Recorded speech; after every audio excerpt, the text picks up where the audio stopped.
الرحمن الرحیم شروع کوم په نامه د رب ذوالجلال چې ډېر زیات بخښونکی مهربانه دی. ملګرو ذاکر رحمان عمر زه یم او دې وخت کې په د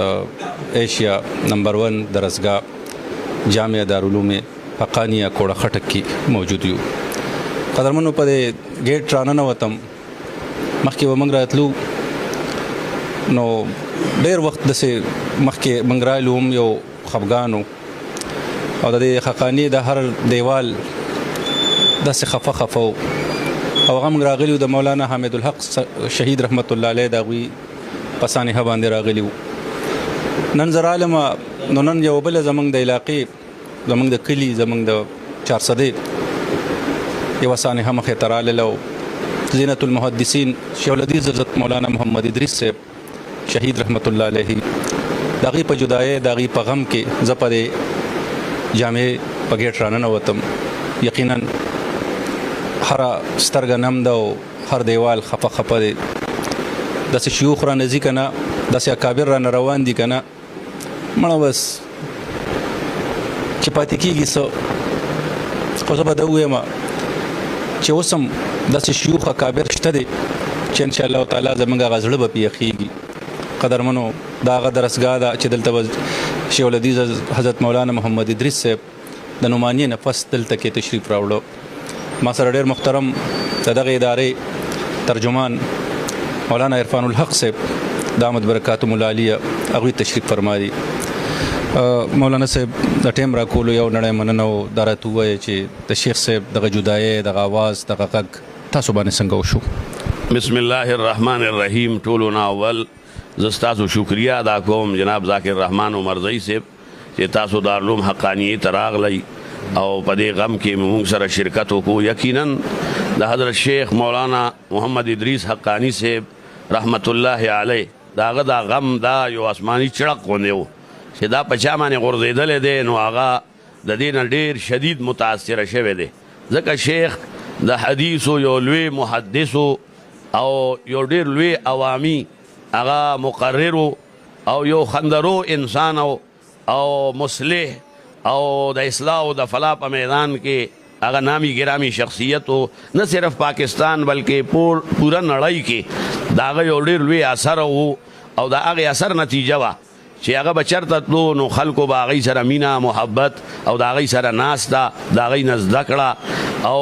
دا سلسلې به هر ځای کې د هغه سره شروع وي. یقینا چې دارالعلوم حقانیې ته یو ډېره لویه هغه چې کوم دی دچکه لګېدلي ده. اسم موت العالم موت العالم د یو عالم مرګ پوره د عالم مرګ وي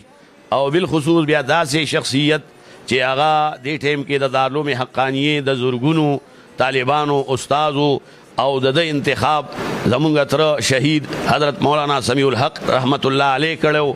او دارنګې زمونږ موجوده اکابر استادان شیخ الحدیث مولانا انوار الحق صاحب، شیخ الحدیث مولانا عبدالحلیم دیر بابا جی، شیخ الحدیث مولانا مغفور الله صاحب، شیخ الحدیث حضرت مولانا مفتی سیف الله صاحب دې اکابرینو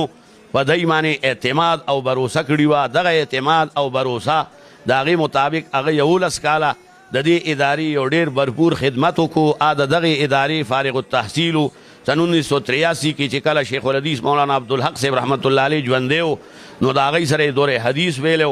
او الله ورته قبولیت او مرجعیت مقام ورکړو. د هغې په بنیاد باندې هغه په نعمانیه کې هم لګیا و خدمت یې کولو. نو موږ ته دا زړه د خولو نه دی،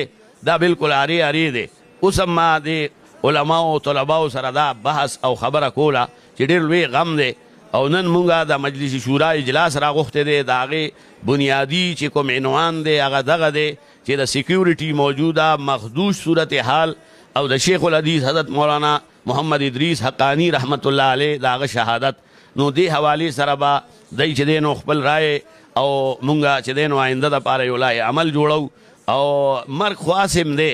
او حضرت ته الله ډېر لوی مقام ورکو. دا جنازه کې په دومره کثیر تعداد کې خلک شریک شوي دي چې د ډرون کیمرا هغه د هغې د فوټو اخیستو نه عاجزه شوه نو یقینا د هغه خلک دي چې دی د زړونو د خلکو د پاسه حکمرانی کړې وه او دغه حکمرانی دا روانه ده اوس هم هغه چې دی نو کتار در کتار د هغه په قبر باندې خلک ځي او ما اورېدلي دي چې د هغې نه لوی خوشبويي هغه چې دی نو روانه ده زه خو خپله نیم حاضر شوی لیکن دغه سکرین په دغه ذریعه باندې خبر شوم او داسې بعیده نه ده او دا چې کوم دی جمال هم نشی در من اثر کرد وگرنه من هما حاکم کې هستم نو دا د حدیث مبارکه هغه دعا ده د رسول الله سلام چې نظر الله عمران سمع مقالتی چې الله دې هغه سړی تر تازه ساتي نو یقینا هغه په قبر کې په عالم برزخ کې هغه چې دی نو کله کله الله دنیا ته دا ښیي چې یاره څوک د الله شي الله د هغوی بیا ټول نظام نو دا خوشبويي دا هم یو ډېر لوی کرامت بعد الوفات دی او کرامات الاولیاء حق او هغه د دې زمانې یو ډېر متواضع او عالم و هغه ځان ته به یې څه نه وي او حدیث هم دی چې من تواضع لله رفعه الله چا چې د الله په خاطر باندې ټیټوالی عاجزي هغه اختیار کا بیا الله هغه اسمان ته رسوي مولانا صاحب د خوشبو حضور چونکې په خپله حاضر شوم د هغه ځای سره موږ تعلق ساتو دا راته ووایه چې یقینا چې خوشبو تلله بعضې خلک دې پسې داسې نیګیټیو پروپیګنډا کولو کوشش کوي دا دې په باره کې څه ویل دا اصل کې مسله دا ده چې هغه ناپوهه خلک دي دا حضرت شیخ الحدیث مولانا احمد علی لاهوري رحمت الله علیه چې شیخ التفسیر هم و د هغې د قبر نه خوشبويي شروع شوي وه دا د سن 1961 62 خبره ده نو هغه ټیم کې هغه خلکو دا دغه خیال او ګمان څرګندولو چې جوړې د شپې څوک راځي او په دې خاورې باندې څه اچوي خوشبويي یا دغه عطرونه لیکن هغوی چې هغه خاوره بیا لاړه لیباټرو ته نو هلته چې دی نو پته ولګېده چې په دې کې هېڅ قسمه خارجي عنصر اړوشته دی نه نو دا خو یو سړی چې عقیده لري دغه